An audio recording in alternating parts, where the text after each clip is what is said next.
You should go. What's the deal, family? Welcome back to the Realist Reaction channel on YouTube. It's your boy Sean, and we here with another banger for y'all, man. So look, why you should watch the Bathurst 1000. All right, if you don't know what the Bathurst 1000 is, it's like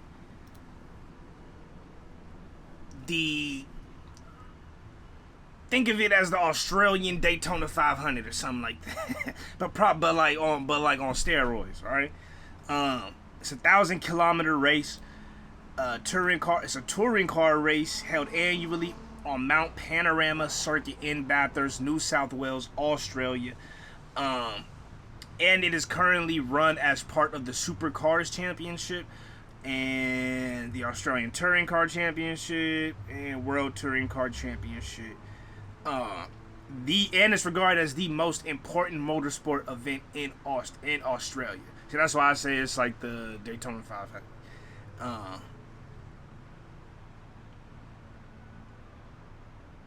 Colloquially known as the Great Race among motorsport fans and media. So let's check this out. Let's see what they're talking about. It's supposed to be pretty epic. And yeah, that's pretty much it. It's going to be pretty epic. We're going to see what they're talking about, see what kind of cars it is, see what kind of speeds they're going. I don't know anything about this. I've never heard of this until somebody put it in the comments recently. You know who you are, and I was like, okay, let me peek game. Then I started looking it up. I'm like, damn, multiple people have sent this to me. So if you don't know, now you know. If you've never been to my channel before, I got a bunch of racing reactions, car reactions, drifting, burnouts, motorbike racing, illegal street racing, running from cops' cars, all that stuff. Send me whatever. If it has to do with cars, send it to me. It could be sports bikes, it could be cars, it could be any type of driving mechanism, vehicles. I got some tank videos. Send it to me. If you got an engine, send it to me. But that's pretty much it. Why should we watch this? And let's find out right now. Great races, and you'll no doubt get the likes of the Indy 500 and 24-hour of Le Mans. But the one race that I look forward to is one that takes... Throw down a list of the great races, and you'll no doubt get the likes of the Indy 500 and 24-hour of Le Mans. But the one race that I look forward to is one that takes place on a hill in the middle of the worst state in Australia. I'm sorry, New South Wales, but you have this, and this. But getting back on track here, the race in question is the Bogan Festival, that is the Bathurst this and this. That's Israel Folau? Man, they be doing Israel for that. I mean, I heard about what he did, man. I ain't even gonna talk about it. But getting back on track here, the race in question is the Bogan Festival, that is the Bathurst 1000, and will serve as the final round of this year's Supercars Championship. Now, I'm sure some of you will be wondering how this could compare with the likes of the Indy 500, Daytona 500, or the 24-hour Le Mans. Well, sit down, tell me, ready, and let me that's give what you I'm here for. That's what I'm here for. Tell me all about it.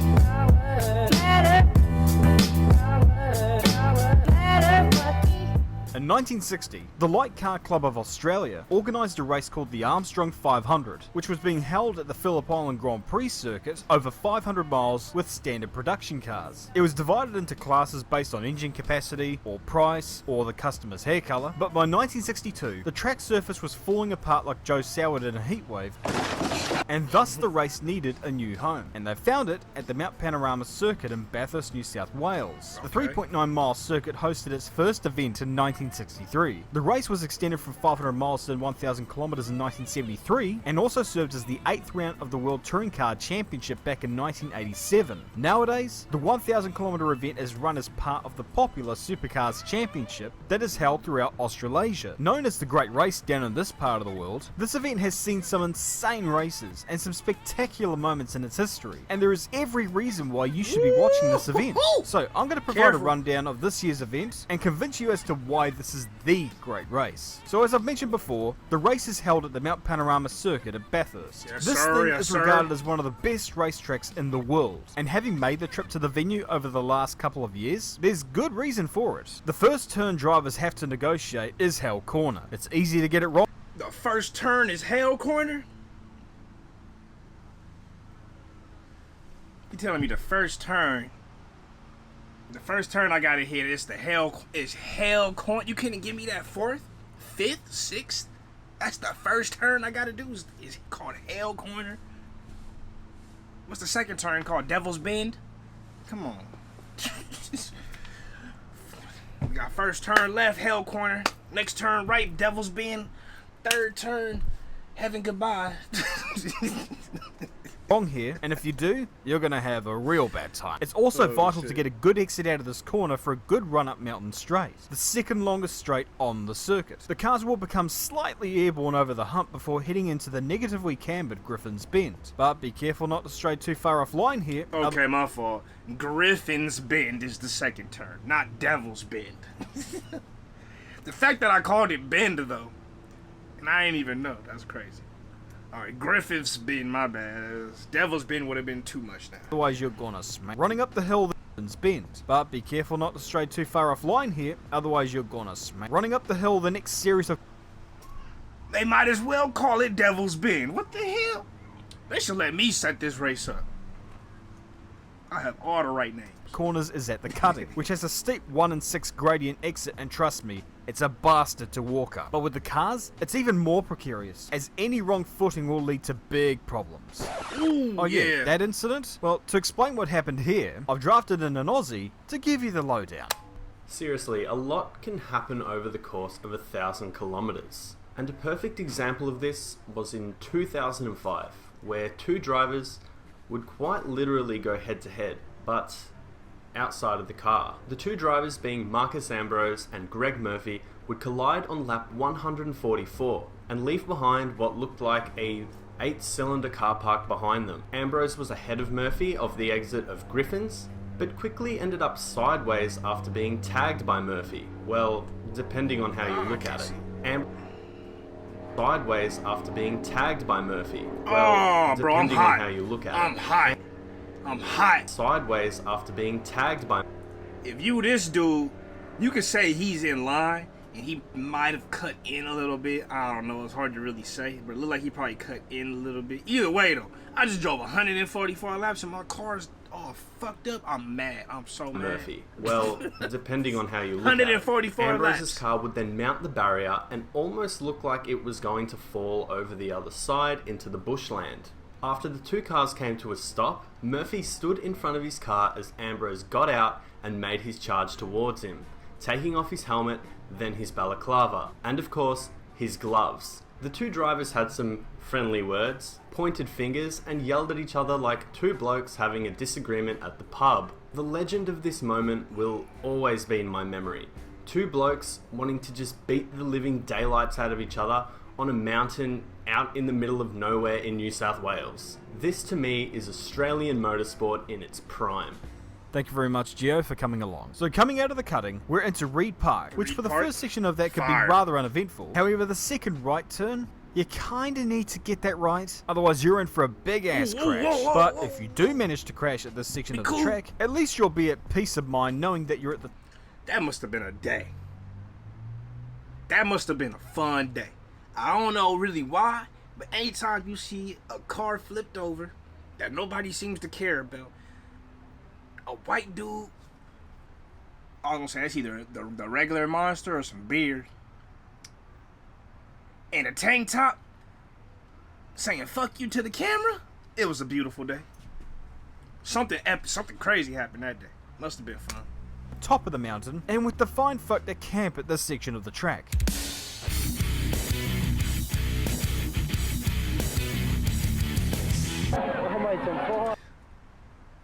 Well, there we go. It was a crazy, epic, and beautiful day. There we go.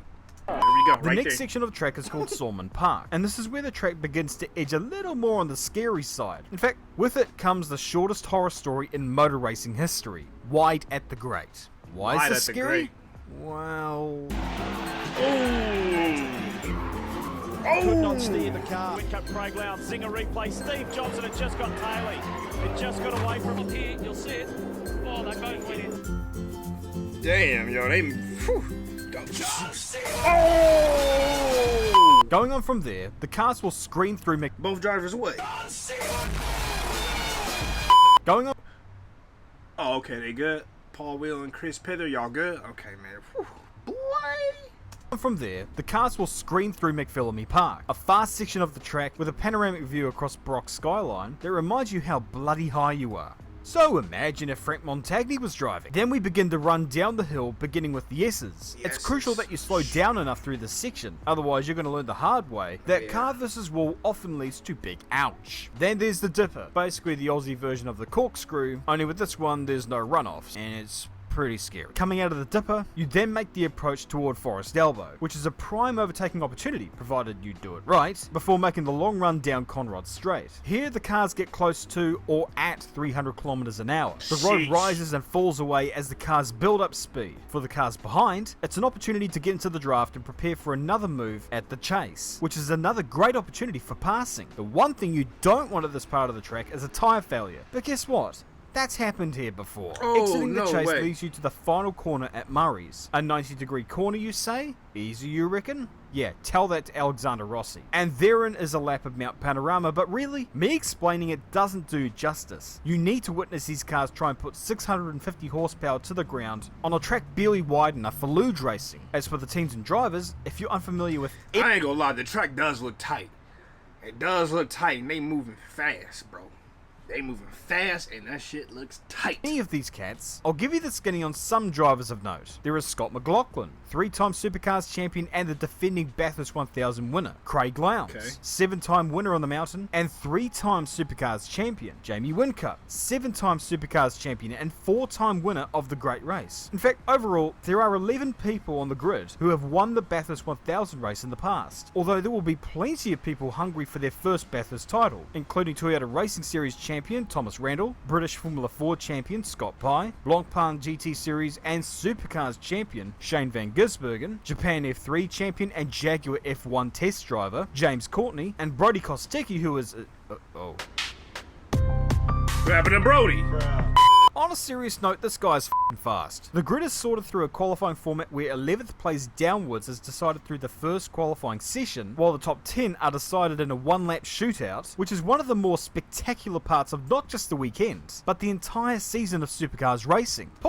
Oh, so they all race, and the top 10 they all go on like a solo race to see how they place after they first make the top 10. You make the top 10, then you go do the solo race as fast as you can. That's where your placement's going to be. That's what I think he just Position said. is not too bad, although not really vital. Since 1997, there have only been 5 occasions where the pole sitter took victory at the end of the day, so there is a good chance that the fastest car on Saturday will not claim the Peter Brock Trophy on Sunday. So this year's race starts at 11:30 AM Aussie time on the 18th of October, and I beg and plead with anyone unfamiliar with this race to give it a watch. Or don't, and I could just go f*** myself. Or perhaps there are some people viewing this who have watched the race. What are your memories of this race? Let me know in the comments below. Be sure to like this video and subscribe. And always remember, keep it respectful, be wholesome, don't be a menace, and as always, I'll... Yeah, that's it. Why you should watch the Bathurst 1000, man. If you guys got videos, highlight clips, anything like that I could check out from this race, any videos to react to, send those to me in the comments on this video. Just put react to, send it through. If it's anything else, I mean, do the same thing. Just put react to, whatever it is. You feel me? Do the same exact thing. So I can, like, he explained it, but I mean, we ain't really get to see nothing. You know what I mean? We saw a couple of clips. We didn't really get to see nothing. So if you guys got some like dope highlight clips or like any drivers or something like that, like I said, let me know in the comments, man. That's pretty much it. I love y'all. I appreciate y'all. Keep it real. Real is rare. Real always reaches everyone. I'm going to catch y'all next time. Peace.